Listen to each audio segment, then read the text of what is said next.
So it continues to be catch-ups month rather than few coast is clear season, when everything that pussied out of a harrowing Christmas release nervously returns to the water's edge with freshly reinflated floaties. And this week it's time for a spot of indie horror, and we'll start with something that rivals Smash Brothers for most frequently requested, albeit by far savvier correspondents who know that the hungry shark is best tempted with meat, not pink wafer biscuits. 5 Nights at Freddy's has the distinction of being one of the few completely unique concepts to debut last year, and achieves with nothing but a strategic arrangement of still images and pre-rendered animations worthy of a mid-90s CD-ROM game what something like The Evil Within can't manage with the finest graphics technology absurdly inflated budgets can buy. It freaks my fucking balls off. Maybe that's thanks to my long-standing fear of people in mascot costumes, but honestly all the characters could have been replaced with smiling photos of George Hamilton and the effect would have been much the same. The premise is, you are the night shift security guy at a Chuck E. Cheese-style traditional birthing ground for childhood trauma, where the animatronic characters have sung Happy Birthday one too many times and now have an alarming habit of roaming around at night looking for something to kill. In defense of which you have the most illogical security system since the biscuit proximity alarm, consisting of 2 security doors that require power to remain closed,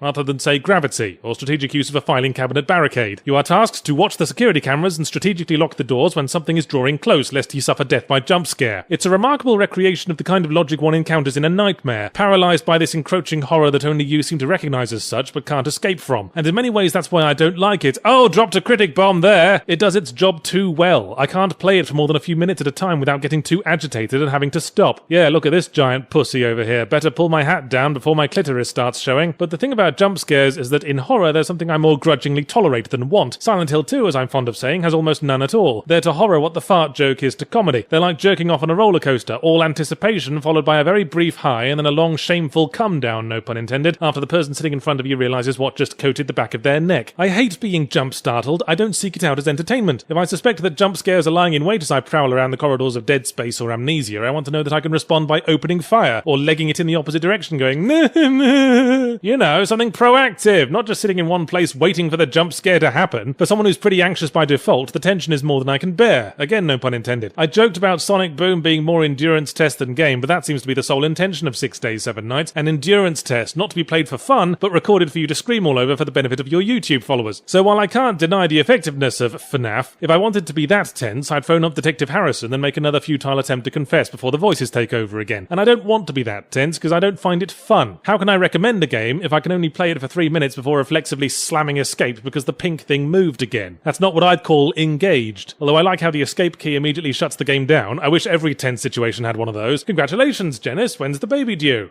I'm not pregnant, I just put on some weight. Abort! Whoosh! But let's move on to the second game I wanted to bring up, because it's a better example of the kind of thing I mean when I talk about horror. Less nervously waiting for something to jump out like I drank too much coffee before using the whack-a-mole machine, and more the horror of the human condition, this war of mine. Phew, I'm not tense anymore. Now I'm just miserable. Hooray! You control a small group of refugees in a city devastated by war, but all the actual warring is going on off-screen in some no doubt terribly exciting first-person shooter, while your task is to keep your head down and find enough food and supplies to keep the abandoned building you called Bagsies on halfway livinable.